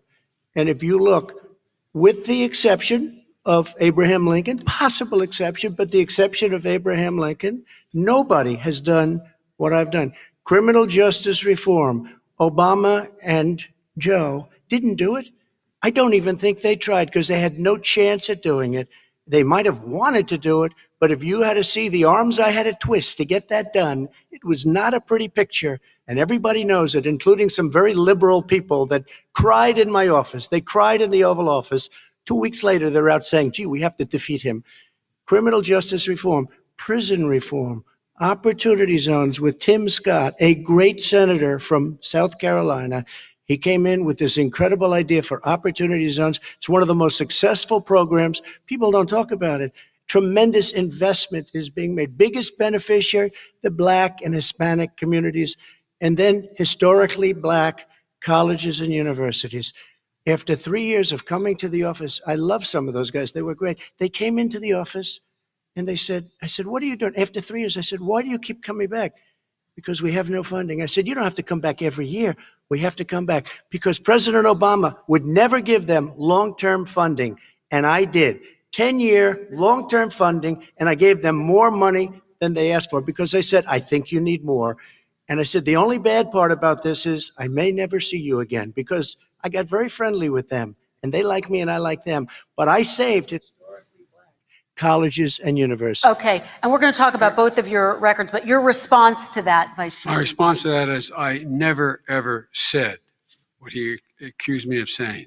The fact of the matter is, in 2000, though, after the crime bill had been in the law for a while, this is a guy who said, the problem with the crime bill, there's not enough people in jail. There's not enough people in jail. And go on my website, get the quote, the date when he said it. Not enough people. He talked about marauding gangs, young gangs, and the people who are going to maraud our cities. This is a guy who in the Central Park five innocent black kids, he continued to push for making sure that they got the death penalty. None of them were guilty of the crimes they were suggested. Look, and talk about granted, he did in fact let 20 people, he commuted 20 people's sentences. We commuted over 1,000 people's sentences. Over 1,000. The very law he's talking about is a law that, in fact, initiated by Barack Obama. And secondly, we're in a situation here where the federal prison system was reduced by 38,000 people under our administration. And one of these things we should be doing, there should be no minimum mandatories in the law. That's why I'm offering $20 billion to states to change their state laws to eliminate minimum mandatories and set up drug courts. No one should be going to jail because they have a drug problem. They should be going to rehabilitation, not to jail. We should fundamentally change the system, and that's what I'm going to do. But why didn't he do it 4 years ago? Why didn't you do that 4 years ago, even less than that? Why didn't you do it? You were vice president. You keep talking about all these things you're going to do and you're going to do this, but you were there just a short time ago and you guys did nothing. We did. You know, Joe, I ran because of you. I ran because of Barack Obama, because you did a poor job. If I thought you did a good job, I would have never run. I would have never run. I ran because of you. I'm looking at you now. You're a politician. I ran because of you. All right, Vice President Biden, your response to that, and then I do have some questions for both of you. Well, I tell you what, I hope he does look at me, because what's happening here is, you know who I am, you know who he is, you know his character, you know my character, you know our reputations for honor and telling the truth. I am anxious to have this race. I am anxious to see this take place. The character of the country is on the ballot. Our character is on the ballot. Look at us closely. Let me ask some follow-up. Please respond, and then we're going to have follow-up questions. If this stuff is true about Russia, Ukraine, China, other countries, Iraq, if this is true, then he's a corrupt politician. All right. So don't give me the stuff about how you're this innocent baby. Joe, they're calling you a corrupt politician. Nobody. President Trump, I want to stay on the issue of race. We're talking about the issue. Laptop from hell. President Trump, we're talking about race right now, and I do want to stay on the issue of race. President Trump, and I have to respond to that. Please, because look, very quickly. There are 50 former national intelligence folks who said that what he's accusing me of is a Russian plant. They have said that this has all the five former heads of the CIA, both parties, say what he's saying is a bunch of garbage. Nobody believes it except his and his good friend Rudy Giuliani. You mean the laptop is now another Russia hoax? That's exactly what. Is this where you're going? This is where he's going. The laptop is Russia. Gentlemen, I want to stay on the issue of race. You have to be kidding. Here we go again with Russia. We're going to continue on the issue of race. Mr. President, you've described the Black Lives Matter movement as a symbol of hate. You've shared a video of a man chanting white power to millions of your supporters. You've said that black professional athletes exercising their First Amendment rights should be fired. What do you say to Americans who say that kind of language from a president is contributing to a climate of hate and racial strife? Well, you have to understand, the first time I ever heard of Black Lives Matter, they were chanting pigs in a blanket, talking about police. Pigs, talking about our police. Pigs in a blanket, fry them like bacon. I said, that's a horrible thing. And they were marching down the street. And that was my first glimpse of Black Lives Matter. I thought it was a terrible thing. As far as my relationships with all people. I think I have great relationships with all people. I am the least racist person in this room. Well, what do you say to Americans who are concerned by that rhetoric? I don't and by know. I mean, I the don't know what to videos? say. I got criminal justice reform done and prison reform and opportunity zones. I took care of black colleges and universities. I don't know what to say. They can say anything. I mean, they can say anything. It makes me sad because I am the least racist person. I can't even see the audience because it's so dark, but I don't care who's in the audience. I'm the least racist person in this room. Okay, Vice President Biden, let me Abraham. ask you very quickly, and then I have a follow-up question for you. Abraham Lincoln here is one of the most racist presidents we've had in modern history. He pours fuel on every single racist fire. Every single one. Started off his campaign coming down the escalator saying he's going to get rid of those Mexican rapists. He's banned Muslims because they're Muslims. He has moved around and made everything worse across the board. He says about the poor boys, last time we were on stage here, he said, I told them to stand down and stand ready. Come on. This guy is a dog whistle about as big as a foghorn. President Trump, I'm going to give you 10 seconds to respond, and then I have a follow-up question. You made a reference to Abraham Lincoln. Where did that come in? I mean, You said where you're did that- Abraham No, Lincoln. where did that? No. You said- I said not since Abraham Lincoln has anybody done what I've done for the black community. And I'm I saying- didn't say I'm Abraham Lincoln. I said not since Abraham Lincoln has anybody done what I've done for the black community. Now, you have done nothing other than the crime bill, which put Oh, God. tens of thousands of black men, mostly in jail. All right, let me, And you know let me, what? let me They ask remember Vice it President because if you Biden look a at what's question. happening with the voting right now, Let me ask they Vice remember President that you Biden treated them about- very, very badly. The- Just the- take a look at what's happening out there. Vice President Biden, let me give you a chance to respond within this context. Crime Okay. bills that you supported in the 80s and 90s contributed to the incarceration of tens of thousands of young black men who had small amounts of drugs in their possession. They are sons, they are brothers, they're fathers, they're uncles, whose families are still to this day, some of them suffering the consequences. So speak to those families. Why should they vote for you? One of the things is that in the 80s, we passed 100%, all 100 senators voted for it, a bill on drugs and how to deal with drugs. It was a mistake. I've been trying to change it since then, particularly the portion on cocaine.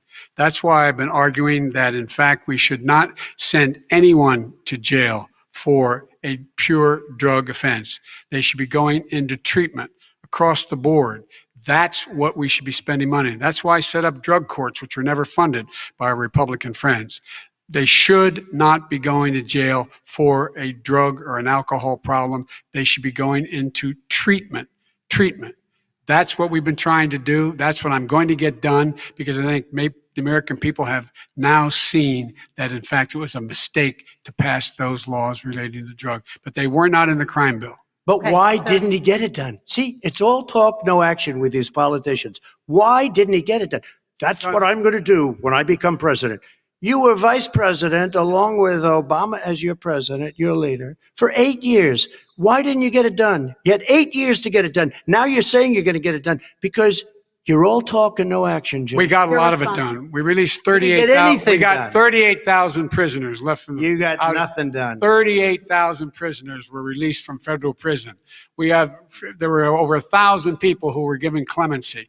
In fact, we're the ones that put in the legislation saying we could look at pattern and practice of police departments and what they were doing, how they were conducting themselves. I could go on, but we began the process.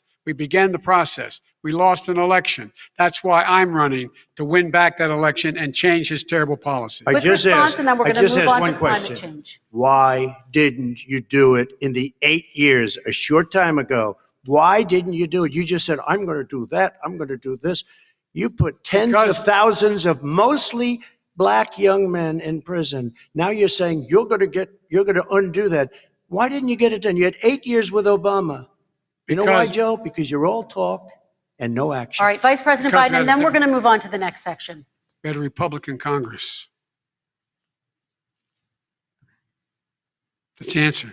Well, Okay. you got to talk them into it, Joe. All right. Sometimes you got to talk them into it. We're going to move on to our next section, Like I which did is with criminal climate justice change. reform. I had Okay. to talk Democrats into it. Gentlemen, You did what we we're running out of already done. time, so we got to get on to Okay. climate change, please. You both have very different visions on climate change. President Trump, you say that environmental regulations have hurt jobs in the energy sector. Vice President Biden, you have said you see addressing climate change as an opportunity to create new jobs. For each of you, how would you both combat climate change and support job growth at the same time? Starting with you, President Trump, you have 2 minutes uninterrupted. So we have the Trillion Trees program. We have so many different programs. I do love the environment, but what I want is the cleanest, crystal clear water, the cleanest air. We have the best, lowest number in carbon emissions, which is a big standard that I notice Obama goes with all the time. Not Joe. I haven't heard Joe use the term because I'm not sure he knows what it represents or means, but I have heard Obama use it. And we have the best carbon emission numbers that we've had in 35 years under this administration. We are working so well with industry, but here's what we can't do. Look at China, how filthy it is. Look at Russia. Look at India. It's filthy. The air is filthy. The Paris Accord, I took us out because we were going to have to spend trillions of dollars, and we were treated very unfairly. When they put us in there, they did us a great disservice. They were going to take away our businesses. I will not sacrifice tens of millions of jobs, thousands and thousands of companies because of the Paris Accord.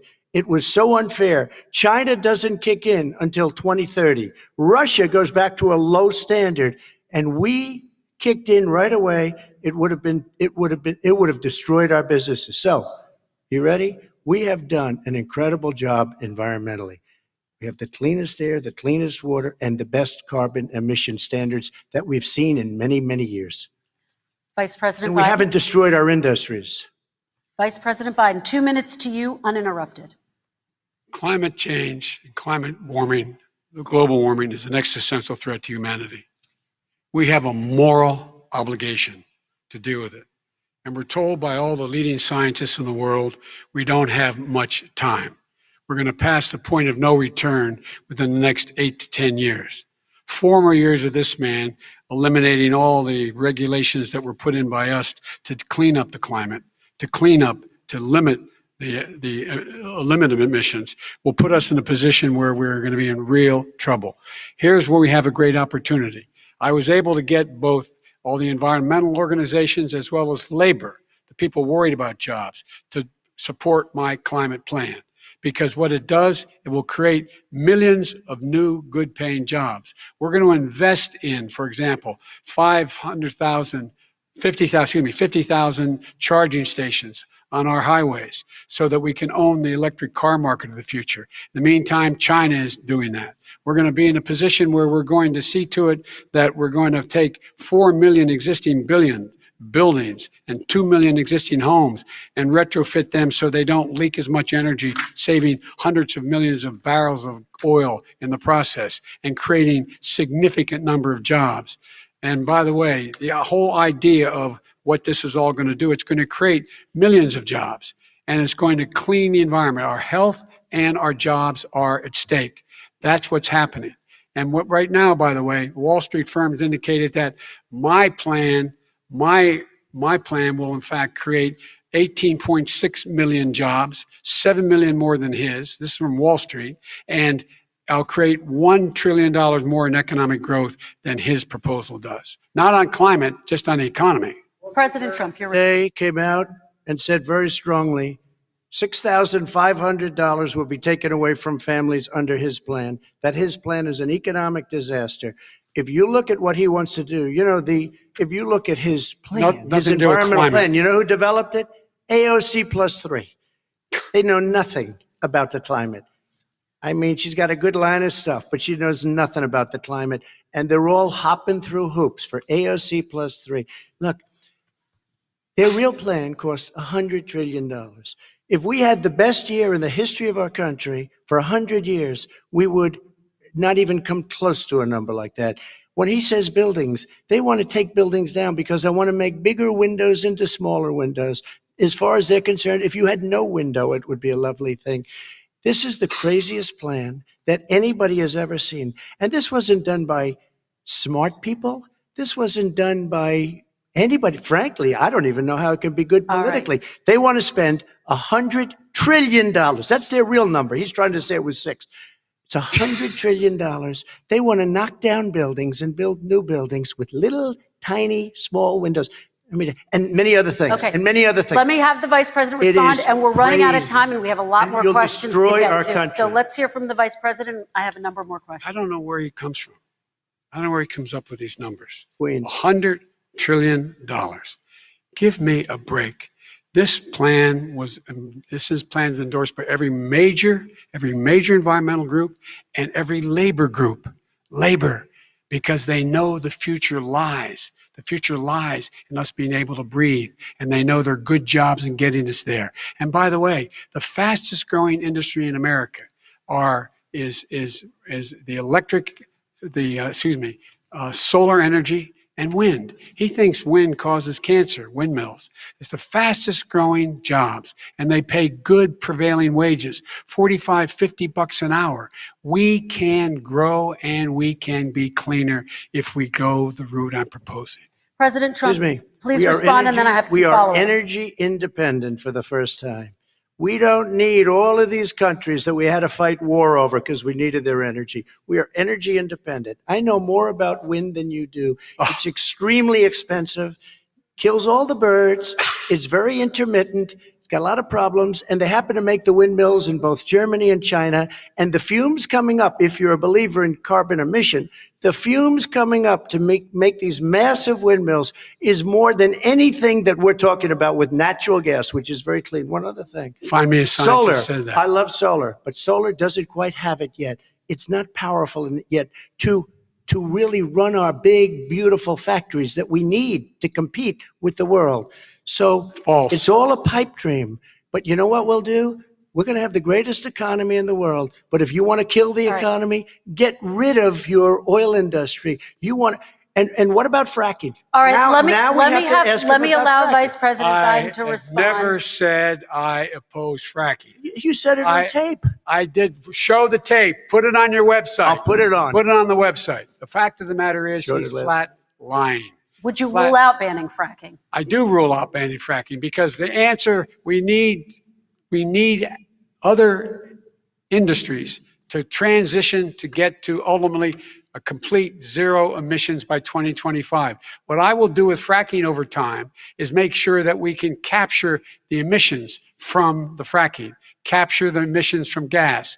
We can do that, and we can do that by investing money in doing it. But it's a transition to that. I have one more question in this pod, and then we have. He was against fracking. He said it. I will show that to you tomorrow. I am against fracking. Until he got the nomination, went to Pennsylvania, then he said, but you know what, Pennsylvania? He'll be against it very soon because his party is totally against it. Fracking on federal land, I said. No fracking or oil on federal land. Let me ask this final question in this section, and then I want to move on to our final section. President Trump, people of color are much more likely to live near oil refineries and chemical plants. In Texas, there are families who worry the plants near them are making them sick. Your administration has rolled back regulations on these kinds of facilities. Why should these families give you another 4 years in office? The families that we're talking about are employed heavily, and they are making a lot of money, more money than they've ever made. If you look at the kind of numbers that we produce for Hispanic, for Black, for Asian, it's 9 times greater, the percentage gain, than it was in 3 years, than it was under 8 years of the 2 of them, to put it nicely. 9 times more. Now, somebody lives, I have not heard the numbers or the statistics that you're saying, but they're making a tremendous amount of money economically. We saved it. And I saved it again a number of months ago when oil was crashing because of the pandemic. Okay. We saved it. We got, say what you want about relationship, we got Saudi Arabia, Mexico, and Russia to cut back, way back. We saved our oil industry, and now it's very vibrant again. All right. And everybody has very inexpensive gasoline. Remember Vice President Biden, your response, and then we're going to have a final question for both of you. My response is that those people live on what they call fence lines. He doesn't understand this. They live near chemical plants that in fact pollute, chemical plants and oil plants and refineries that pollute. I used to live near that when I was growing up in Claymont, Delaware. And all the more oil refineries in Marcus Hook and the Delaware River than there is any place, including in Houston at the time. When my mom get in the car and when there was first frost to drive me to school, turn in the windshield wiper, there'd be oil slick in the window. That's why so many people in my state were dying and getting cancer. The fact is those frontline communities, it doesn't matter what you're paying them, it matters how you keep them safe. What do? And you impose restrictions on the pollutants the pollutants coming out of those fence line communities. Okay, I have one final Would question. he close down the oil industry? It falls. Would you close it down the falls- oil By the way, I industry? would transition from the oil industry, yes. I Oh, will that's transition. a big statement. It is a big statement That's a big because statement. I would stop Why would you do that? because the oil industry pollutes significantly. I see. Here's the deal, but you That's a can't big do that. statement. Well, if you let me finish the statement, because it has to be replaced by renewable energy over time. And I'd stop giving to the oil industry, I'd stop giving them federal subsidies. He won't give federal subsidies to the gas, excuse me, to solar and wind. Yeah. Why are we giving it to oil industry? We actually do All give right. it to solar and wind. We And have that's one maybe the final biggest question. statement in terms of business. That's the biggest statement. Okay. Because We have basically one what he's final saying question, is he is Mr. going to President. destroy the oil industry. Will you remember that, Texas? Will you Okay. remember that, Pennsylvania, Oklahoma? Vice President Biden, let me give you 10 seconds to respond, and then Ohio. I have to get to the final question. Vice President Biden. He takes everything out of context, but the point is, look, we have to move toward a net zero emissions.